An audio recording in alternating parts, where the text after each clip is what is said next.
All right. Happy Sunday. Sunday. Kristen. Kristen. How you doing? I'm doing all right. How are you? I'm hanging in there. We were talking about this earlier. The allergies are, it's rough this year. I'm either got a stuffy nose or post nasal coughing, and it's just always something. And now you feel all insecure when you out someplace and you sneeze because you're like, no, I ain't got COVID. No, I just, Because they said that's when you're vaccinated. That's one of the signs with the Delta variant. oh my god. It's like allergies. See, But right? See, you can't win. Nah, I'm like, I'm just allergic to ragweed. It ain't like that. Right. I did just come from outside, so I'm Oh, really. okay. So you're really on 10, yeah. And my home is so entirely dusty all the time. Yeah, you know, we stay sneezing up in these parts real good. So, we got a good show today. We'll talk some socks. Field of Dreams weekend, if you will. We'll talk some Cubs or what's left of them. Plunked, where it's one city and we celebrate 1.5 teams. There you go. It fluctuates. It fluctuates. And this week we'll talk a little bit of Bears. Football dad, Craig Curtis will be joining us a little bit later to kind of break down a little bit of what we saw in that preseason game against the Miami Dolphins. But before we get into all of that, let's get started. Back by popular demand is the latest edition of Stadium Eats. This is a special edition out on location. We're always on location with Stadium Eats, but we are way out on location. Our correspondent, Brother Ruben, would be reporting from Chase Park in downtown Phoenix, Arizona. Now, this was back a few weeks ago when the Cubs were out there playing. So he, actually took some footage of Chris Bryant at bat. And as I was looking through the footage yesterday, I actually got like a little moist or something. I'm like, damn. And then I was like, he was from high up, and so I couldn't see the number, but I saw the batting stance, and I was like, damn, that's KB. Then I saw that number 17. But anyways, let's get into some stadium eats if we could. Happy Sunday, Fun Day, Punkers. It's your boy, Brother Ruben, here on a special correspondence mission in Arizona. It's hot as hell out here. See the Diamondbacks play the Cubs. Both teams are struggling right now. Hopefully I get in some good baseball, eat some good food, a couple drinks. I'm gonna go inside now. See y'all there.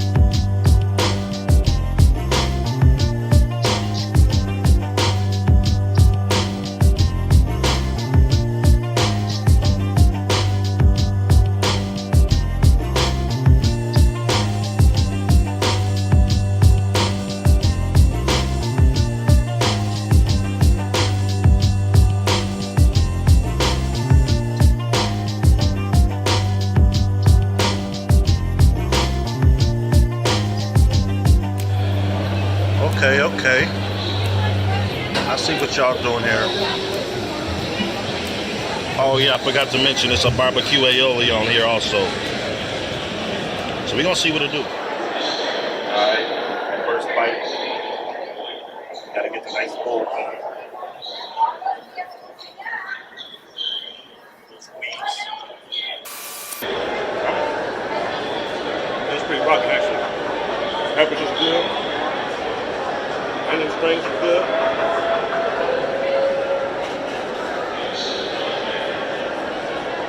Could use a little bit more meat, but it's a ballpark. You know how that goes. The bun is really nice and soft. It's really key to have a good filling.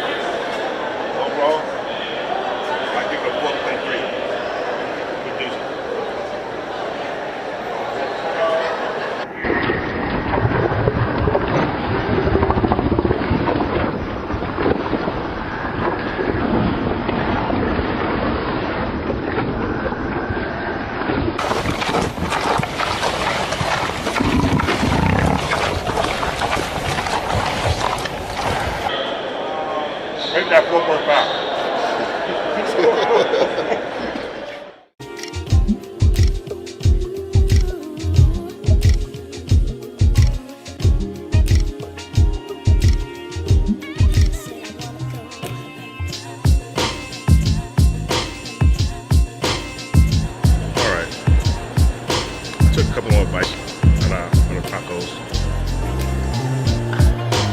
go back on the 3.6.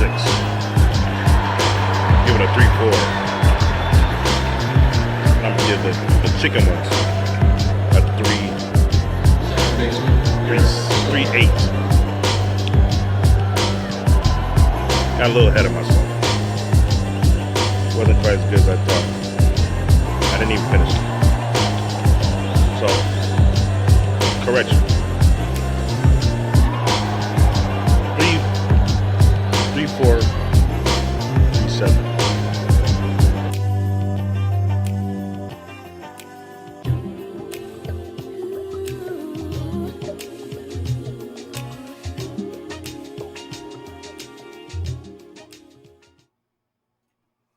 And all right.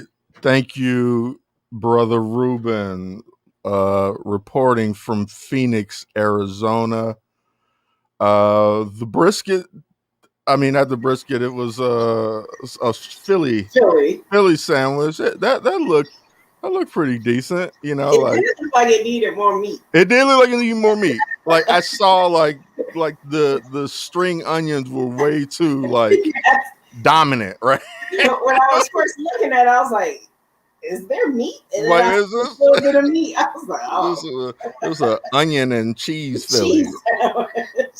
Well, hey, that goes back into when you're from Chicago, you got a restaurant here, you better have a right amount of meat. Even if the meat ain't good, it better be enough. Anywhere where it's like, oh, that was skimpy, right, nowhere. I was like, all I tasted was meat and cheese and onions. Yeah. See, but and interesting, the tacos look weird. It looked like there was either Parmesan or cocaine or something poured on them. But that looked weird. Was that cheese or was that sawdust? That's like some powdered cheese on there. Phoenix, Arizona has for such a they have a high Latino population. I've never seen. Yeah, but they want to be black.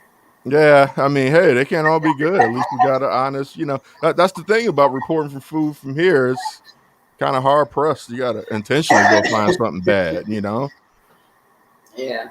Well, all right. Thanks again, Brother Ruben. So if you go to Chaseville, get the Philly. Get that Philly. If you're out in Chaseville, Phoenix, AZ, lot of mediocre baseball going on out there. Although he did throw a no-hitter yesterday. I did see that on this when I was watching Sox today. They showed that. They no-hit the Padres. Which is a big deal. Which is a really big deal. Hey, it can happen to anybody, any given ball day. I think that's might not be a saying. But speaking of old sayings and baseball and whatnot, we're a few days off of the high from the Field of Dreams game that took place in someplace backwood Arizona. It's in Iowa. I'm sorry, Iowa.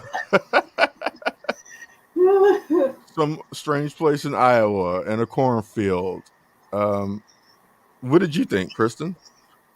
I thought it was nice, and the way it played out, it was just like a movie. They did do some good production value. Yeah, and the sounds, like I mentioned, like when they hit those home runs, the crack of the bat was crazy. Yeah, and video game sound. Exactly. It had us sound guys, we would say oh yeah, it sounds like they put a slap delay on there, and I don't know, is that something that they did in studio, or is it just because the acoustics and the ballpark makeup is so different than what we're used to watching? Yeah. Maybe because the way the field's made. Yeah, and they have lights on the field somewhere. Yeah, you're probably right. It was a lot of extra production, microphones, cameras. No, obviously no outfield beyond the fence for sound to bounce back in. So it was pretty cool. For some old-fashioned, old white guy traditional baseball stuff, I actually enjoyed it. Like I've actually never seen Field of Dreams. Like Oh, you've never seen it? I've never Chris used to come to my room. If you built it. yeah. I don't know why that used to crack me up. That was so hilarious to me. I mean, that saying crossed over into pop culture, so I knew the saying, and I knew the Sox and the Yankees came out of the cornfield, but I've never Never seen the movie. It's in Dyersville, Debbie said. Okay. So I had never have seen the movie, but it was nice. It was really nice the way it was put together. And of course, as a Sox fan, it couldn't have ended any better for us. Very exciting. Yeah, Very and exciting it was game. good. They were the home team, so it was fitting that the home team won and the fireworks went up. And exactly. Like Major League Baseball, like they just can't get their again, the game, the production was good, and I give kudos to Fox for their production on it. There's as far as marketing, and they're always talking about marketing, trying to make the game more interesting and trying to get more black audience, more diversity in the audience and whatnot. Like they just generally aren't good at marketing. Like they're really good at paying homage to like really the past, the good old days, which is cool too. But they haven't been able to figure out the way the NFL and the NBA has been able to cross over into the minds of the youth as a whole. Like I think NFL and NBA it is a part of pop culture already, just the style of the players and the production value, the way it's televised, and the music that they play along with watching NFL games and NBA games. It appeals to the now. And right now you can say, yeah, this current audience, but even going back generations and generations before, they always knew how to appeal to the current audience based on the current kind of state of affairs. And Major League Baseball has never quite been able to figure that out. They've never figured out a way to stay current, you know what I mean, and modern with what's happening. Like there's no involvement of, I mean, and I don't know that I'm asking for TMZ to start following baseball players around, but I mean, just something to make the players' faces more familiar and, some cool about them. Well, maybe because there's so many, there's a lot of football players, but there are positions, because it's really only a few positions with the football players that you can cross over, that it's more individualized. And besides a pitcher, I mean, you hit home runs. One of the problems is, Billy, that the home runs, no one's really hitting enough home runs. There isn't like a home run chase. Mm-hmm. There isn't, the other sports have scandals as well. But I think maybe the other sports downplay their scandals better than baseball. Baseball is like, oh yeah, that's cheating, so we're going to keep them out. Like even though they're the people who have been part of the scandals, they were some of the most popular, some of the people that put baseball on the map, even all the way from Pete Rose, mm-hmm. people like that they ban and they badmouth the people who really are the stars of the game. Rose, Barry Bonds, Sammy Sosa. Very good point. Yeah, like they badmouth anyone who is a star. I mean, more than badmouth, they banished them from the game, literally. Yes.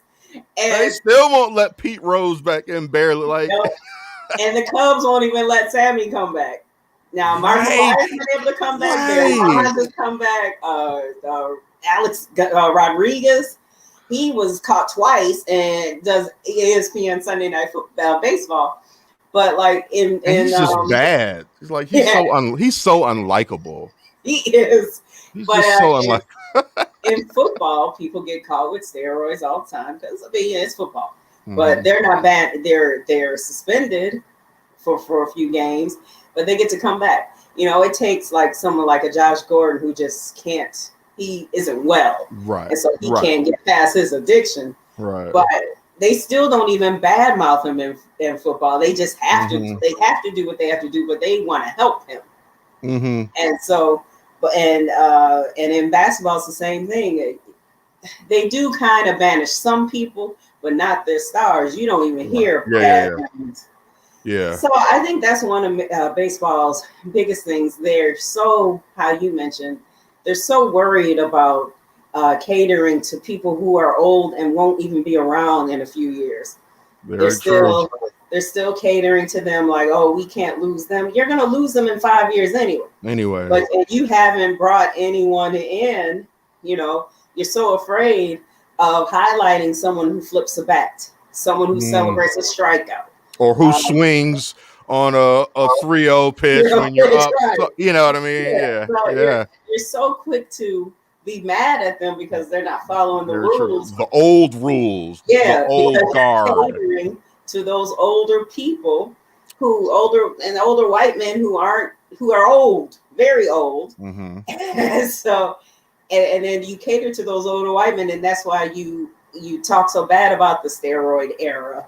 Mm-hmm. When there are so many other eras that you ignore and you still let all of them in the hall or celebrate them and all that. Not to mention, historically speaking, baseball is incredibly racist. Yes. I mean, to bring it out, you're still like this. They're trying to highlight like Tatis.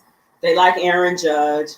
There's a few that they like, but Aaron Judge is kind of a boring guy. He's not flashy. He's not flashy. Celebrated some today, but he's not a Tatis. He's not Tim Anderson. Right. Right. He's not a big talker. Right. Yeah. But those also, Tatis gets the most. He gets his most exposure when he hits home runs. So I know, like a lot of people, they wanted to do away with the home runs, but really, that's excitement for people. So if you're not hitting for the cycle all the time, or if you're not going on some long hitting streak, you got to hit some home runs, and then people start noticing you. Oh, the long ball will always be at the heart of the game. You know what I mean? I understand if they felt like, okay, when they were juicing the balls and they were flying out, they were like, okay, maybe we need to scale it back. Okay, fine, right. I get that, but no, I don't want you to lower or make the long ball less of a thing, a desirable hit for a hitter. Like, no, that's ultimately you would like to hit a home run.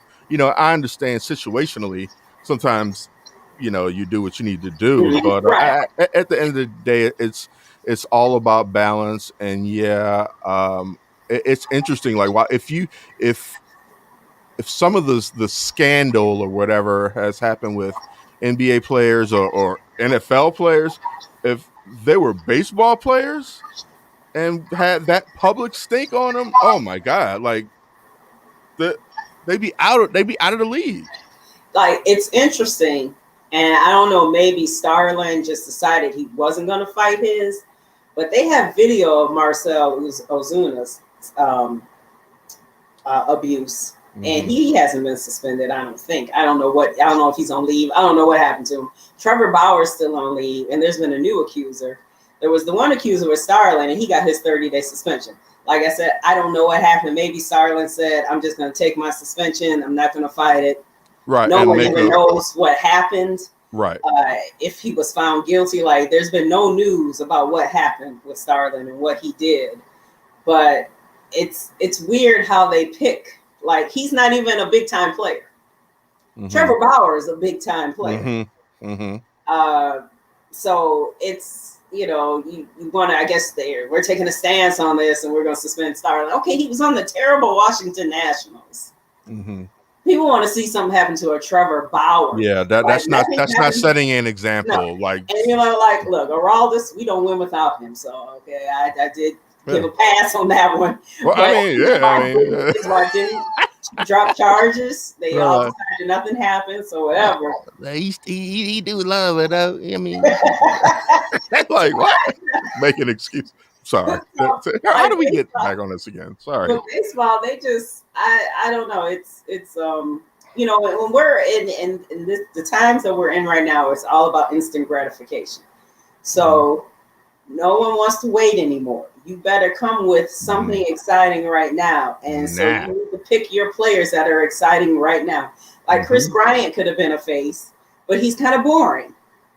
So he has the looks and he has the they decided they signed to charge Ozuna with a felony, 2 misdemeanors instead. So okay. Hey, what the hell did he do? Well, it was on video. But you know, Chris Bryant has the looks, but he's kind of like, I just want to play the game. He's quiet. He's low key. He has a wife. He's like, he wasn't out on Rush Street. He's not gonna be with a Kardashian. So yeah, like a Kardashian would want to be with us. No, but like when you say, I think he's the wrong hue for a Kardashian. well, not Courtney. Well, yeah, the oldest one. Yeah. Courtney. I don't know anything about him. How did I know that? Right. So, but like you mentioned TMZ, so you're right. They don't have they're not flashy enough. So they got to find some sort of. I mean, some are flashy, but they're just. I don't know. Yeah. I don't know what they're gonna do, how they're gonna. I mean, I think it comes down to, like you said, it is really the old guard has really held on for a very long time. Yeah. Because they're not ready to talk about some of the old heroes and how terrible they were. Mm-hmm. Some of those guys were awful human beings. Yes. Those old players, but. You know how that is. They don't want to. They're not ready to kind of put that stink on America's pastime. I think I haven't heard that in years, but yeah, because it's kind of lost. Right. It's not America's pastime anymore. Yeah. It's my favorite sport for sure. I think America's favorite pastime is the internet, but probably the internet. Yeah. But just before we talk about a little Bears football, just wanted to close in on this weekend series with the New York Yankees. Obviously we've talked about plenty about what happened Thursday night. Great ending. Great to see Tim Anderson. Love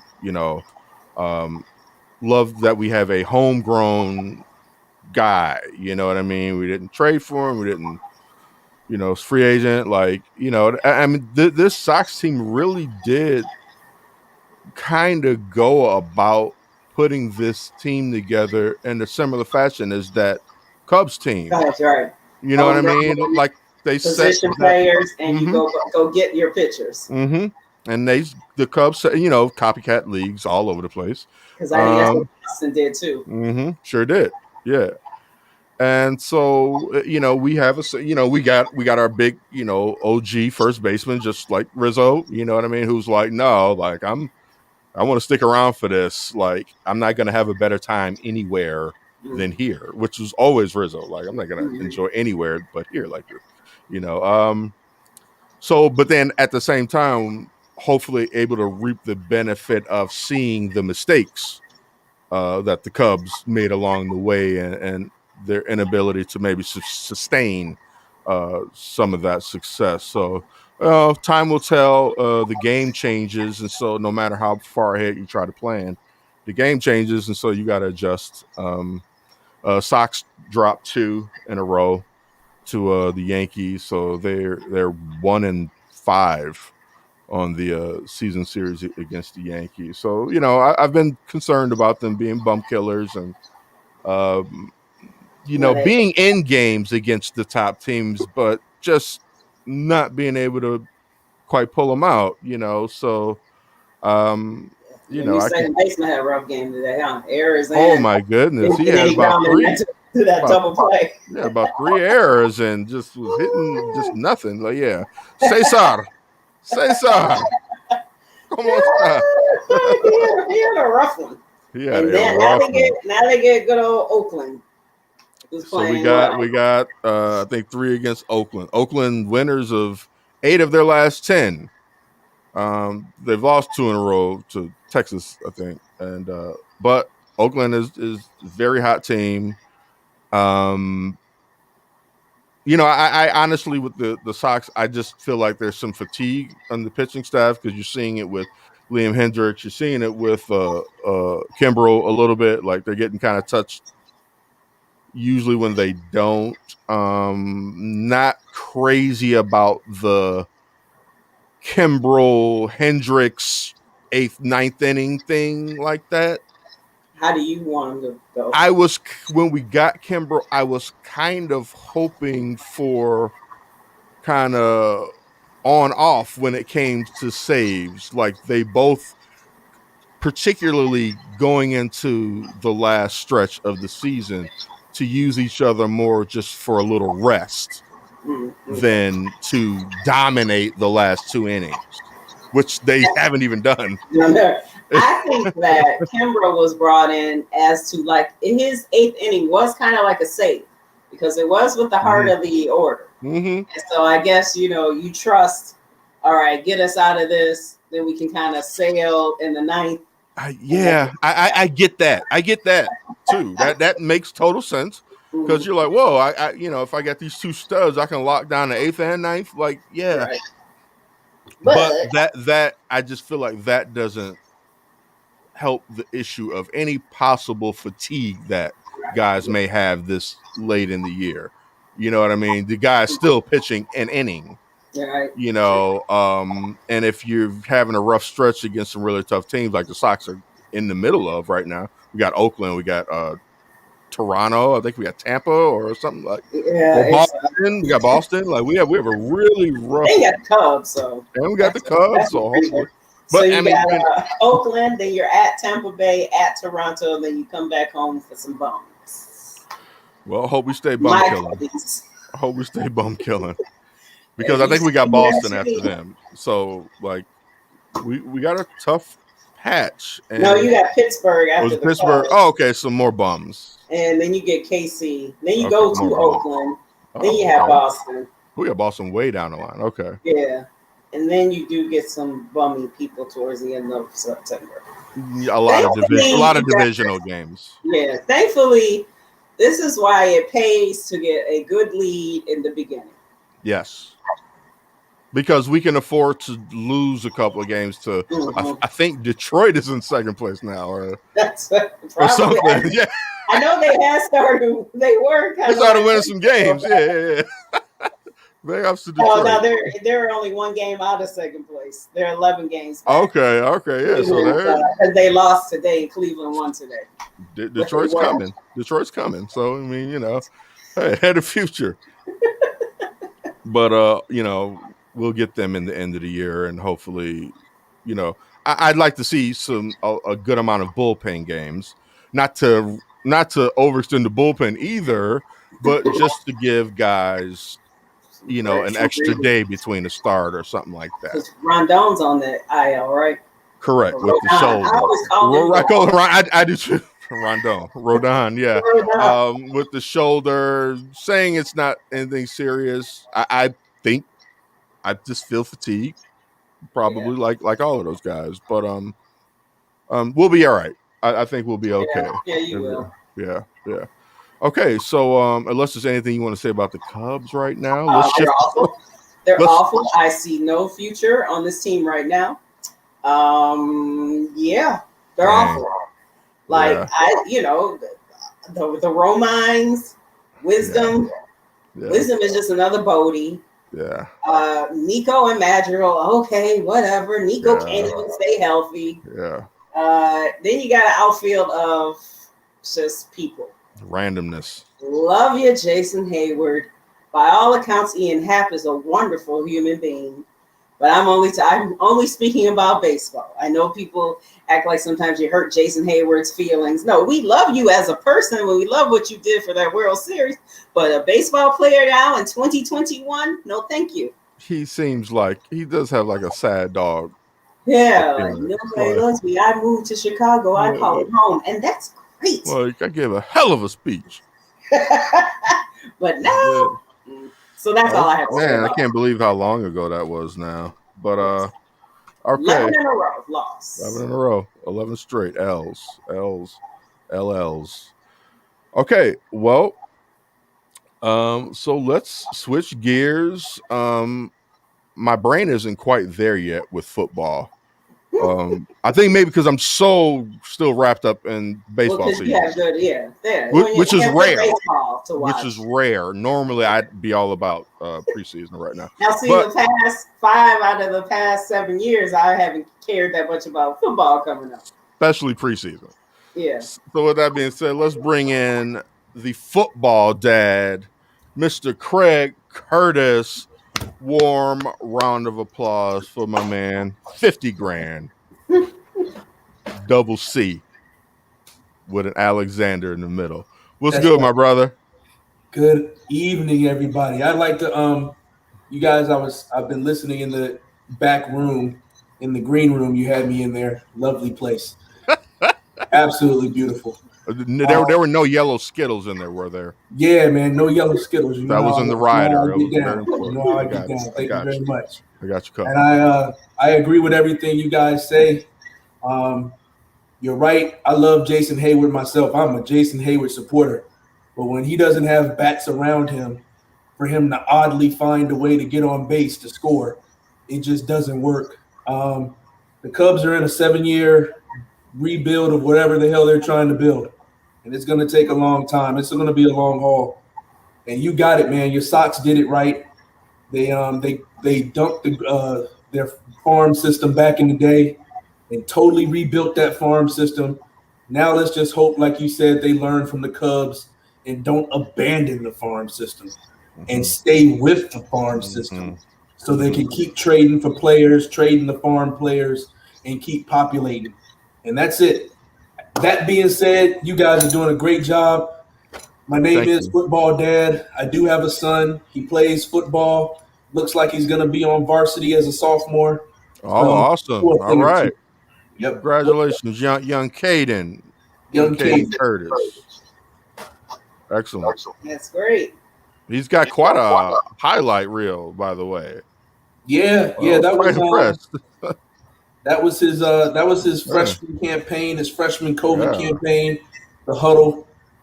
But we've collected his entire huddle. So you type in Caden Curtis just on Google. The first huddle profile that comes up is usually his, and that's his highlights since he was a little kid, man. Nice. Everything from when they look like bobbleheads, which is so cute. Giant helmet. Yeah, just like a big helmet and like sweet feet. Rudy Huxtable. Yep, got sweet feet, and all the way up until middle school ball, and then now in the high school. So we're hoping that he stays healthy. He's going through training camp right now. That's not fun. And we're hoping he gets through it healthy so that we can get to our first scrimmage on Friday. So you mentioned health. I know, obviously younger people, teenagers, they, have a little bit more like elasticity than people of our age. But how do you keep like what kind of training or conditioning because all of this stuff is coming into play, these travel teams and all sports is a big deal. So like, obviously, how are trainers and coaches adapting to trying to preserve the health of, these young players who are getting some very serious, valuable game time in, but also adding kind of some serious stress to their bodies more consistently than maybe in the past. What kind of conditioning for these young guys? Yeah, the big thing is nutrition. Of course, you can't run a car on Cheetos. Oof, and what teenager doesn't love Cheetos? And what teenager doesn't love them? So you have to have a certain level of nutrition. you have to have a certain level of on-off. You know, Caden is a dual sport athlete, so he has pretty much his year split in 6 months. 6 months of track, 6 months of football. But pertaining to your question immediately right now he's in training camp. He's there 6 days a week from 7 a.m. to 4 p.m. He has 2 practices, a lunch, a downtime, meetings, and then practice again. So 1 practice in the morning, 1 practice in the evening, Monday through Saturday. So what's key, one of the things they do in their downtime, the entire team stretches. Plyometric stretching or dynamic stretching. Really, there's no such thing as plyometric stretching. That's like jump stretching. It doesn't make sense. So it sounded good to me. Real. I'm like, yeah, I know about that. Yeah, of course. Plywood stretching. Yeah, of course. Right, of course. But dynamic stretching, they do that a lot during their downtime to make sure their muscles kind of recuperate from that first workout. Things that we do at home, we do what's called foam rolling. So it's like a big old foam roller you see at any gym, and it's like your personal massager. I can't afford to go have hands put on him at $90 for an hour and a half every 2 days. So we're going to get on this floor and we're going to foam roll. And then last but not least, it happened today. We give them ice baths. You fill up the tub with cold water. You submerge their lower half up to their abdomen, and you dump in about 4 bags of 20-pound ice, and you turn on the whirlpool and you let them sit in there for 10 minutes. And the cold of the ice bath, or sometimes we go to cryotherapy, that cold constricts all those muscles, constricts all those blood vessels, get them really tight. So then when you come out and you get warm, your heart literally is pumping blood into those cold areas. You get really tired and sleepy after you stay in there for a period of time, so you're going to have a good night's rest. Rest is important. You know, these kids, 8 hours, 9 hours is not uncommon. And so recuperation, being prepared, taking care of your muscles, and eating right. And then, you know, it's really tough. You know, we ask a lot of these kids at a very young age, and I'm talking about young in relationship to the rest of their life, freshman, sophomore, 8th grade, 9th grade, 7th grade. There's a certain level of sacrifice that they have to decide they want. So we joked earlier about what kid doesn't want to eat Cheetos. I mean, me, I didn't, but I mean, barbecue chips was my thing. Of course. I mean, you know, only the healthiest of junk food for us of the salty treats. But they have to recognize that there's a certain level of sacrifice that comes with them wanting to have success. So it's just a maturity, you know, they have to really want it. You're right. You know? Yeah, and you got to remind them, you know, they're kids, right? So you got to constantly tell them over and over again, hey, these are the goals you told me you wanted. You know, let me know if they change, because we can always switch up. But that's how you have to do it. Gotcha. It's always your choice. Yeah, because you how do you look trying to force them to do all those extra things? That's But man, great work and great explanation about you know, sounds just basically like, you know, these young guys just have to take care of themselves just like the pros do, you know, diet, rest, you know, and all that. Sounds good. And so, like, you know, taking it from there up to the pros, we saw some pros. Finally got a chance to see some guys in some Bear uniforms. Yes, sir. On the field on Saturday. And I might add, I did something different today, or yesterday rather, when I watched the game. So I was unable to catch the whole game. I recorded it, DVR'd it. Man, listen, that's the best thing ever. I got through that game in like 20 minutes. Right. I got through that game so quick. Skipped all the commercials, got right to the plays. Boom, boom, boom, boom, boom. Right. Everything I needed. I was done in 45 minutes. I was on the rest of my day. It may be how I watch football. I may just start recording these things. You know, you should check out. There are, I don't know who does it, but on YouTube after a game, they have film. They have highlights, but like very detailed, and it's Mm-hmm. just the plays. There's no commentating. There's nobody. Oh yeah, and it was 4th and 10, and it was none of that. It's just like very detailed plays and like even plays that you're like, oh, why did they show that? And then you see why that play led to this. Like, Okay. yeah, check YouTube. I'm gonna look into that. But yeah, I did that with maybe one or two Bear games last season that I wasn't able to catch live, and I felt like I got a better understanding of the game than if I watched it and was in and out with my Yep. attention span, because like you said, the commercials and whatnot. So now you had a good chance to watch. So now what did you see? Now this is game one, not week one. This is game one preseason. So Again, what I saw, let's just throw them in, and we're gonna go 16 and up. Period. see, that's not what I've and I'm seeing people.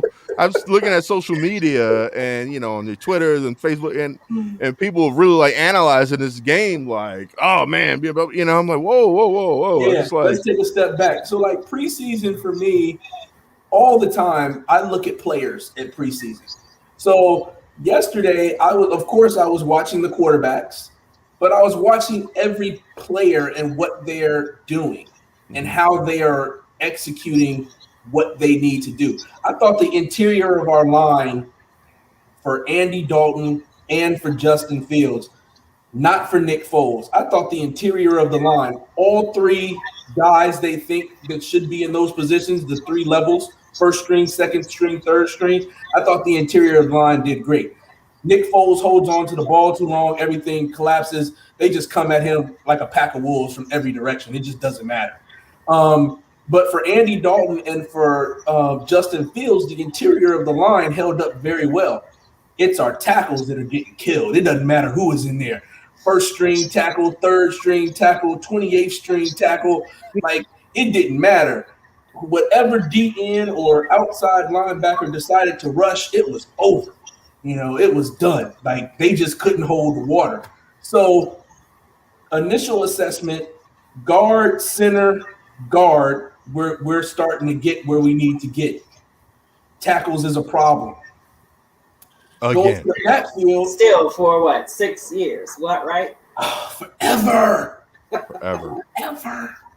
We it's like we would get one piece of an offensive line, so we'd have like center guard on the right side. He'd be like, "Oh yes, we can run to the right." Center would be good. Guard on the left would be trash. Tackle on the left would be good. I saw like gaps of like, It can never be. We can never get 5 good guys, right? Yeah. So that's one issue. most teams can't. Most teams can't, but I get just 5 good guys. I just want. Some can at least get 3 good and 2 all right. We can't. Yeah, even get 2 all right. We Yeah. always end up with at least 1 to 2, like, and I know they say there's no terrible players in the NFL, like, but in relation, just relatively speaking, Not as good as the rest. we always have at least 1 guy or maybe 2 who are just terrible compared to everybody else on our line. Exactly. They're talented enough to make the league, Mm-hmm. but they're not as talented as others in the league. As Correct. most others in the league. Most definitely. That was the problem. Yeah. Defensively, I thought we finally got our identity of what we should be as a defense back. That Chuck Pagano era just did not work out. Like his philosophy on defense just didn't work with the guys. It felt like guys were flying around again, reckless abandon, running, chasing to the ball, get there how you get there. We were rushing 4 for the first half of the game because that's important. Those are mostly the starters. And we were getting there. We were getting there with 4. And so that felt good. So not having to drop the extra linebacker down, you feel Not like having that's going to be important. down. We just had Khalil and the 3 guys, or Robert Quinn and the 3 guys, because all the time in that 3-4 hybrid, one of those outside linebackers is following the tight end, right? So I felt great about that. I was like, okay, we got some things going there. I thought that our run game, the addition of Damian Williams, I think is going to be just a huge asset. I can't overstate that enough. I think that guy is going to have number 8 is going to have a big year in combination with number 32, and they are going to, when sprinkle in a little bit of 29. We have a good solid running back core now, where I think it's the exact pieces that they have been trying to get together for a long time. And the young kid, number 24 from Virginia Tech, he didn't look bad either. So I felt that we had good things there. All right, so everybody's been waiting for it. Here it is. Justin Fields. You know it. He needs more time, plain and simple. You saw in the first 4 snaps, 4 series, of course, those could be game jitters or whatever. And trust me, let me preface this. My family's from Ohio. I am a longtime Ohio State fan, supporter. I know every defunct black Ohio State quarterback who's ever come into the league and has done nothing. And he's done already more than all of those guys. Wow. Okay? But he's going to need some more time. He made some right reads. His athleticism got him out of a lot of jams. Primarily, he needs more time because we need to figure out the tackle situation. There is no reason to rush Justin Fields out there if we got those 2 turnstiles at starting tackle. Just go ahead and let Andy Dalton take the 8-8 season and let's get Justin prepared for some better playing football. Because Justin will probably be in game 5 because Andy Dalton's going to get beat to death. So he's probably going to be cremated for sure. Cremated. Somebody's going to come off the edge. Somebody's going to come off the edge, and you're just going to see a splatter of red. He's on fire. He's burnt. He's going to burn. That might happen game 1 against what's his name? Against Aaron Donald. Aaron Donald going to come up the middle, and Leonard Floyd is going to come off the edge, and then Leonard Floyd. Leonard Floyd is over there. That's right. The Leonard Floyd game. But we had that already. We had the Leonard Floyd. Didn't we have the Leonard Floyd game? But do we? And I'm just trying to save hope because I can't take another all right. I give those guys when they leave the Chicago, then they have a better year than they've ever had, always, forever, right? But then they come back down to earth, and then we're like, oh, that's why you're. That's why. And he still plays with who he plays with. I know, but now my point is I'm rooting against Leonard Floyd. Right. I got that. I'm rooting for him to be bad too. Right. Yeah, I know. Yeah. But because it'll just look so much worse if he's like, oh, he's really good, and we just didn't know how to. So you do this 2 times. Like so if you do it again, then it's like it's like we mean to do it every single time that we do it. Right, and we can do it again. Shock the world and win that first game. We're gonna get him this time. I mean, look, who are we going to? Matt Stafford? I mean, yeah, we could win. Yep. Matt Stafford does murderize our secondary. I mean, he's playing with a much smarter team. And probably the best coach he's ever played with. Yeah. We always get killed with Matt Stafford when we were in that Chuck Pagano soft ass cover 2 man, whatever the hell he was trying to disguise, and they would just like give up 12 yards on the go. Just off GP. Like that's all I saw the last 2 or whatever years. Like I'm like, why is they got such a jump on the guys already? And I speak in more like fandom terms and layman's terms. I don't know shit. I'm still from the Chicago clubhouse. Right. But we don't know shit. It's Plunked, but we don't know shit. We can tell you a lot of stuff. And I can be convincing, but I agree that while I like and I know the future is very bright with Justin Fields, I agree with you. Why rush it? Yeah. This We've been- isn't. I mean, this we've isn't been- Super Bowl bust type of. This isn't. This ain't it. This is not a Super Bowl team. No, not at all. Not it. And Not it. why rush and bad things happen, or and then I don't know. A lot of people still want to see because you see what could be, but it ain't what is yet. Yeah, and it's just about fans. Normally, fans don't have to be patient because we're fans and we're idiots. And what do we have to win or lose if we no, put them in now? Nothing. Obviously, it's just exciting because we haven't had this before. So we haven't had a toy, and we're not trying to wait till Christmas morning to play with it. We're not trying to wait till Christmas morning. We got this on Black Friday. We want to see by Cyber Monday. I want to see what this is. Right. I want the G.I. Joe grip. Yeah, December 1. I want the grip. Yeah. Right. So that's why people can't. Yeah. So I mean, I understand. I can wait because I don't have. I don't have. I don't know. I don't have big expectations, so it's okay if he doesn't start. Now, if they're really out of it, he can start. He can start towards the end. Sure. And I think for sure he will be starting games before the season ends. Oh yeah, I would bet money on that. You know what I mean? I can't see Andy Dalton getting through healthy. No, 16 games. Yeah, I don't see Andy Dalton making 16 games. I think one of the telltale signs that I like currently about Justin and what I saw just from looking at the game, the first 3 series were really bad. He had a fumble. He recovered the fumble. He had an errant pass. He rushed. He got hurried. But then it was almost like, the light came on, and that part in Black Panther when they were like, "Remember who you are." Right. Out of it, and it was like starting to remember that it's just football. Calm down. You got it's just football. Now it may have been against some of their first string. I think at that time he was playing with some of the first string and some of the second string.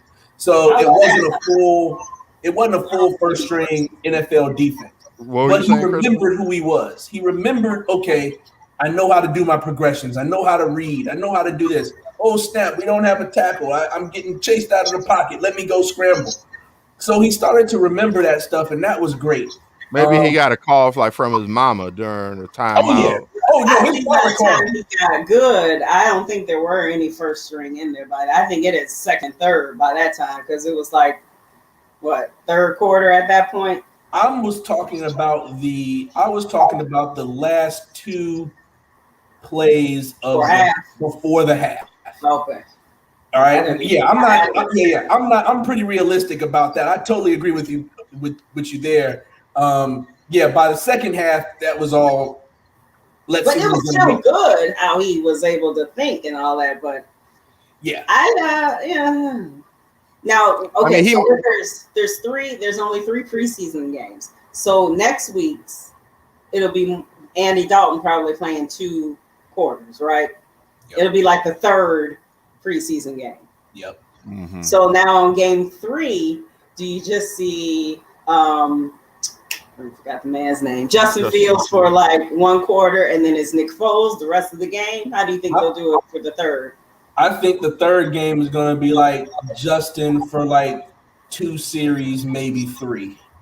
Okay. And then they're going to throw Nick Foles and whatever garbage person they pick up. Nick Foles get ragdolled up for 3 quarters. He has fallen. They brought him here last year to be the starter, and he has fallen down to you play the 3rd preseason game. Play all the last preseason game. He is now no one wants him. You know how and he was talking all that shit in the press conference. You know how demoralizing okay. That guy used to be the MVP of the Super Bowl, and now he gets talked in the like of, damn man, that's a really good quarterback room. That's what they mean by Nick Foles is there. That's a really good quarterback room. Like, he ain't seeing no parts of the field. You ain't seen no parts of the. You just wonder, are they going to, like, is anyone going to want him? Like, okay, I don't know how long Carson Wentz. Was he going to be out 10 weeks? 4 weeks? Like, you would think that they would have, because he has a relationship with that guy, but. And he practically begged him. Yes. Did you see or hear the press conference with Nick Foles? No. Oh my God! It was. He was like he wants out. Like, this is, and I don't blame him. I get it. He was going to be the starter. Yeah. COVID happened. Yeah. And then he lost out to Mitch. Then he got in, and then he did not prove his worth because people are like, bring back in Mitch. So and then Mitch came and won some games. Exactly. So, I mean, he didn't help himself. He's caused his own problems. Oh, yeah. But I think in the beginning, the promises that were made to him, that's why he was like, I got to get out of here. I can't. Yeah. Now you don't even let me tutor Justin Fields. You don't even, now that you got rid of Mitch, you don't even let me be the starter. You bring in Andy Dalton. Right. Oh. Yeah. That was mad disrespectful. That was the writing on the wall. Yeah. Because so now they picked up Andy before the draft. Yeah. So Andy Dalton. So did they plan? Yeah. So did they plan to draft the quarterback when they got Dalton? I don't think so. I think it became a situation where they saw where they were in the draft at the time, and everybody was shocked as shit that Justin had slid as much as he did, and they realized that they had an opportunity. It was probably me and Caden were here, and we have a gym, and so the day of the draft, he's in the gym working out, and he jumped in my arms. We were ecstatic because we never seen the Bears take such a ballsy approach to going to get a guy. Yeah, we did. Yeah, we did in 2017. No. When they traded up for number 2. That was ballsy. You seen White Hope. You seen White Hope. You're right. I mean, but actually, when you think of what's going on, there's really only one other one they should have gotten. Maybe not two of them anymore. Right. Correct. Just one. And when you, in hindsight, number 15. and 2020. He wasn't on really anyone's list at that point. So, and in all honesty, with the Deshaun thing, like Deshaun is a good quarterback, but it's not like he's super accurate ever. No. And he doesn't uplift his team. Patrick Mahomes is going to uplift a team. Right. Yes. He throws Deshaun Watson's going to put up great numbers. But he's not. So you saying he got a little Cutler in him? Oh yeah. Okay. Oh yeah. You gotta have a little. He's probably a little better person because Cutler. Ooh, have you seen what your boy's been doing lately? Oh. Yeah. He's from Christmas, Indiana. I know. Santa Claus. Santa Claus, whatever. Same thing. Yeah, Santa Claus, whatever the hell it plays. I was like, oh, Jay. Yeah. So I think you just live up to every rumor. I think they're not rumors. I know that's true. They're not rumors. It's just the truth. Yeah. I think we're gonna have something for him. I think you're right. Unfortunately, I think probably the best time. I would like him to wait until later in the season, but I really think they're gonna roll this dude out against the Lions week 4. I think. Why you think it's early as week 4? Do you think that only if Andy Dalton has lost 2 games? Like, let's say if they're 2-1, do they still make that switch? Or if they're 1-2, they make that switch? If I'm thinking the way they are thinking, similar to the way if you know what I knew, and you know what I know, and I know what you knew. The way the Dolphins did it last year, I think they have a preconceived plan, and I would hope it would be later in the season, but I just don't see them holding on that long. I just don't see it. Unfortunately, I would prefer them to hold on longer. I know they're saying all the right things now, but Fitzmagic wasn't doing bad with the Finns, and they pulled him for Tua. Tua. Yeah. He probably threw a lot of interceptions that game before, though, right? No, Fitz was doing good. Fitz was doing the Fitzmagic thing last year. He was. And you see, then they had to bring him back. And then, Fitz always comes back to earth, though. Fitz always comes back to earth. That's why it's magic. Magic only happens for a period of time. Magic isn't real. Yeah, it ain't real. Real. Magic ain't real. But that's what I think is going to happen. I would prefer them to keep him longer. But I just don't see them being able to be mentally strong to do that. And the job thing and everything like that. But coaches are like this too. When they see a shiny new toy, they're gonna find any reason to roll it out. Like you believe Nagy was I don't even think their jobs are in danger, because that's why they are going to be allowed to maybe sit him for a year. They got at least 2 years. Yeah, they got at least 2 years. Contract. They just would. That's why Ryan Pace would never answer Hub Arkish's question about how long is his contract. He would never answer that and so we were like, because you got extended. Mm-hmm. And if, like you just said, Matt Nagy has this shiny toy who could possibly do all the things he's dreamt of, desired, and it may still fall flat, but he has this new toy, and for him to show, maybe, now we'll see, by game 4 he may not show any more patience, but if he shows patience for half the season, then he's coming back he'll be signing like a 3-year extension. Yeah, that's right. Yeah. The later we see Justin, the more likely Nagy will be back next year. Yeah. I can't imagine Nagy not being back next year. Now, depending, worst case scenario, he doesn't make it past week 5. You know what I mean, of next year.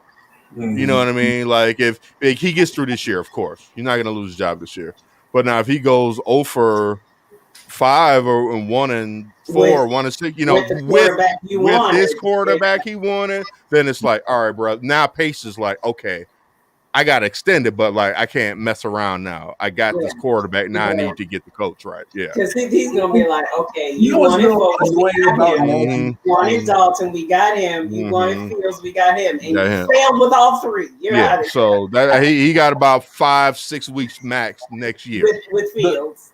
The most annoying part about Nagy for me is he gets to week 6, 7, 8, and 9, that middle end of the season, and somehow he gives us hope.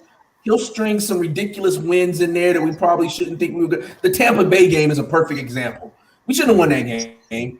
Tampa Bay made a mistake, but we win it, and so then we think, maybe they were scoring. If Tom Brady remembered what down it was, they were scoring. They were scoring the field goal. Yeah, and then we think maybe, and then we get like mocked the rest of the time, and we get embarrassed. So I just really hope. And Tom Brady wins the Super Bowl. Exactly. And you also saw last year, and Nagy. Now this year, Nagy can call because he has his people, so he'll call the games. But remember last year when he stopped calling, the games got better. And you saw exactly when he started calling again, because we were like, wait a minute, what's going on here? Yes. And it wasn't announced, but we knew it. Game. Yep. Because they were doing well in Jacksonville, and all of a sudden it fell off. What the hell? Wait a minute. He took it over. He's like, y'all ain't about to be doing good without me. Because he was like, I'm trying to get rid of Mitch. He was like, I got to get rid of Mitch. We can't do well. Nope, it's over. I'm done. I'm calling. Think he can riff like me? But I mean, he has this toy, so I'm gonna give him a chance to show that he's this offensive genius that people think once he gets Justin Fields. All right, and the thing is, knowing that we are looking at least into October with this guy, October of next year with Nagy. Like that's minimum. So, like people are like, oh, we're going to be competing for the next 10 years because we just assumed that Justin Fields is going to sign again. But that's a whole nother thing. But Do you think, Football Dad and Emilio, that they have started building the pieces to take over for those defensive players who are getting older? And in Justin Fields' third year here, they probably won't be all that good or even here. Well, if I could jump in real quick, like I don't know a lot of the young guys' names yet, but I saw some guys in that young linebacker core that I liked, that I could definitely see, like, because we already know Danny Trevathan is he pulled it together last year. You know what I mean? But we already know, like, okay, he's probably like one of the first on the list that needs replacing. And so, like, I saw some people that I liked, and I'm like, okay, they can push Trevathan out. Like, nothing against Trevathan, but he's older. Like, you know, he's not going to be there in 3 years when Justin Fields, or even 2 years when you start seeing Justin Fields really, hopefully, come of age and start really playing great football. I mean, Craig, I'll let you jump into like. I think you guys hit the nail on the head about the two areas of the field that need to be addressed: linebacker and front line. I actually think we're doing a very good job on the secondary end. I like what they did with the secondary last year and moving forward. I think we got some young guys back there. Mm-hmm. And I think now that Eddie Jackson is back into a system that he actually likes, I actually think he may actually try to actually play football for the first time in 3 years. I haven't really seen him play football yet. Man. You know, just play the game. Like, I haven't even seen him. He said he couldn't tackle. That was his thing in college, so that's never going to be his thing. Yeah, but he's always been around the ball. Like, he wasn't even in the vicinity. Right, and that was the problem. He wasn't even in the vicinity, or he barely snuck in or something. Yeah, and he did. So I think the secondary is promising. I think our issue is right where Emilio put it. The other side of the linebacking core after Roquan, because Roquan got shafted last year. He played lights out. He played his heart out last year, and he should have been a Pro Bowler. Like, period. Mm-hmm. Like, he was balling, like, all the time. And so I think we got Roquan. I think he'll be there, but I have a little bit of a concern on that defensive front. The only good thing is we got Eddie Goldman back, and he has a year in that he ain't do nothing. Mm-hmm. So Eddie's healthy. You know, Eddie's ready to go for a whole year. Kinda depends on how COVID impacted him. Hopefully, it didn't impact him. Yeah. Did he get COVID? Yeah, he was on the COVID list. Yep, Eddie had it. He had it. But you know, we'll see how he comes back. But that you know, like, okay, so Mac and Quinn. That's what I was just going there. Yeah, I was just going there. That's exactly what I was about to say. 52 ain't getting a year younger. Every year he gets older. You know, it doesn't go backwards. So. And I've been saying last year we were seeing it. Yeah, I know that wasn't a popular opinion. I saw it a little bit. Last year I was like, 52 is looking like he's 52. And Robert Quinn doesn't help. And at all. We didn't have oh my gosh, who you just said, Goldman. And then you know Keem Hicks isn't going to be healthy, so he's going to miss some games, because he does every year. And so once you don't even have Goldman and Hicks and Robert Quinn is just kind of there, well, now there's 3 people blocking Khalil. Yep. So, and he's slower, and he always gets hurt because he's getting beat up. So, like, 2 years, maybe they have drafted some people that they're grooming. We just don't know who they are, because they're not going to get on the field over Khalil Mack. But yeah, they didn't get any outside linebackers. They did get some D tackles, which is good. Okay. You can't, you know, D tackles are like milking your refrigerator. You can't have enough of it if you got kids. And you know, yes, to that point, you know, pressure on the quarterback is paramount. Yeah. Like the hell with the other guys if you're not getting any kind of pressure on the quarterback. Like they're you know, they're damn near not useless, but like they're like half as effective if you're not getting any pressure up front. Yep. So that you know, all of them, even the ones who are able to escape it, there's always a chance of a mistake. Even when they can escape their pressure. The 3-4 scheme, if you have a good nose tackle, if you have somebody giving pressure up the middle, similar to what the Rams do with Aaron Donald, it just destroys your entire line.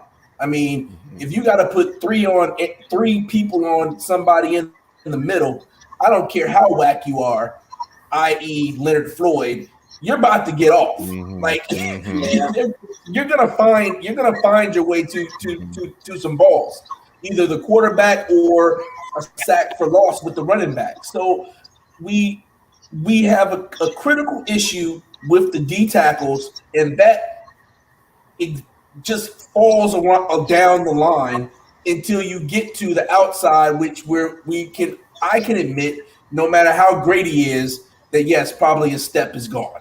So that's where we are. I don't think Danny Trevathan makes this starting lineup this year. I'm going to go out. I'm going to go out on a limb and say that I don't think he's going to be there at the end. You think that Ogletree or whatever his name is? I think Ogletree. One of the new. I think they just need more speed. Danny can't get. He can't get from sideline to side. Now he reads it, and he knows what he needs to do because he's a great student of the game. But I honestly just don't see him there. And maybe this is my wishful thinking because for the past 2 years I've been wanting Danny to take a seat, but he finds a way with his broken elbow, pectoral, whatever, and just kind of wheels himself out there and throws himself into a tackle. And his McRib like facial appearance behind his face. He got a little bit last year. Always looks very basted, doesn't he? Honey glaze? He's just well moist. It's delicious. He looks like he got a Florida tan, no matter what time of the year it is. He loves his December in Chicago, and you're chocolate. What is this? How did you get that chocolate? Now, next game, what I would like to see, I want to see Justin Fields with the first string offense. Yeah, that's what I want to see. That's what I want to see how well he works. And not just because the proof's on. I just want to see the excitement, what people say it's like in practice. And, even the receivers have commented. I would like to see how he works with Allen Robinson and Mooney. Yeah. Yep. And did they announce if Montgomery was hurt bad or was it just a little tweak? Just a little tweak. Okay. Just a little tweak. He's going to be fine. What's the word before we take off? Like, what is the word on TC right now? He's been laying low. I've been looking a lot actually for more information on him and what he's doing, what he's going through. Because obviously he lost his brother. I didn't know that. Oh yeah, his brother. It wasn't a good way that it wasn't a good look. His brother got caught into some things. He died, and he was coming back from rehab. So I haven't seen a lot of TC. I know I saw him on the sidelines. It looks like he hasn't been medically cleared yet. No, they say he's still limping. Yep. At one point, Nagy said a couple of weeks, but then he walked that back. He's also expecting. His girlfriend is expecting, so he'll be a father, and it's a boy. I think he's going to name him after his twin brother. That's right, and his brother was his twin.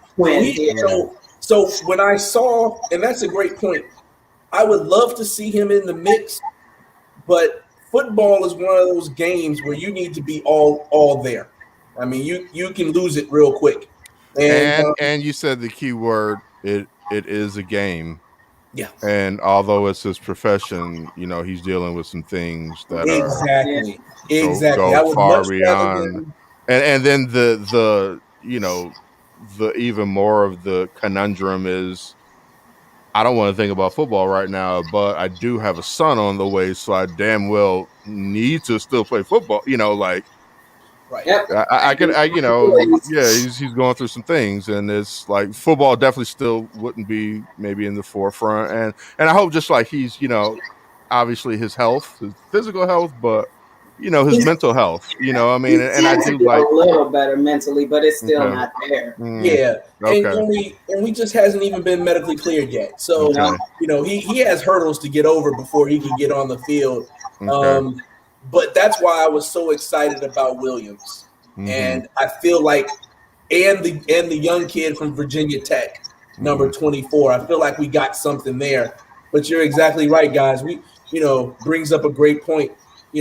These guys, and I say this all the time, these guys have regular lives. These young ladies have regular lives too. Mm-hmm. You know, Absolutely. this is a job, just like I'm about to go to my job on Monday. Absolutely. That's their job.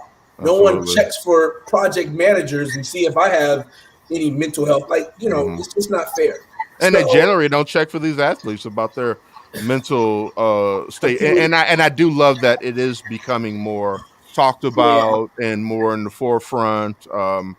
You know, and even like Brandon Marshall, how he's been so candid about his mental health issues and has been a spokesperson and you know, I think we're heading in the right direction, especially for Black people when it comes to mental health, because we're like generations kind of behind on knowledge of mental health it's okay issues. to not be okay.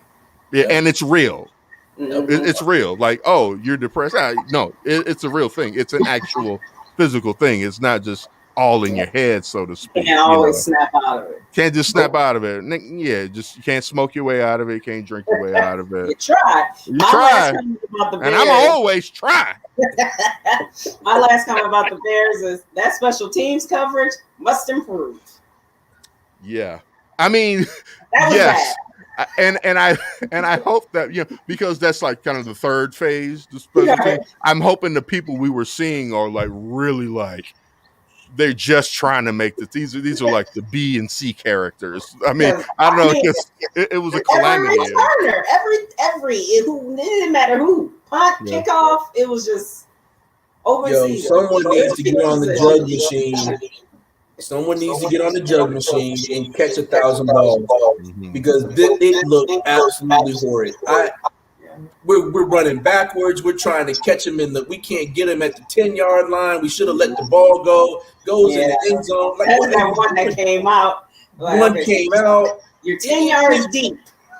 It was absolutely unacceptable. And if I gave them a grade on how much I praised everything else, special teams was an absolute F, complete F. You failed. We got to redo. Like it better look better next week because clearly a lot of practice time was not spent with those guys. Just even knowing judgment, like really poor judgment. The only thing you did good was kick field goals. Like the only thing they must have been practicing was kicking field goals. That was it. It looked like they practiced that. It didn't look like they practiced anything else. Like you're always going to give the other team good field position. So it all matters. It all matters. I agree with you guys. At the end of the day, thank you, football dad, Craig Alexander Curtis, my brother from many years back. Thank you for joining us. Kristen, my co-host, also my cousin, like a sister to me. Thank you for being here. You're talking like this is our last show ever. I know. I mean, hey, tomorrow's not promised, guys. Tomorrow's not promised. Good Lord willing, we will be back on next Sunday. I have no doubt we'll be back on next Sunday, but my without a doubt doesn't mean anything, you know, ultimately. But I didn't mean to end it on such a dark note. I really wasn't.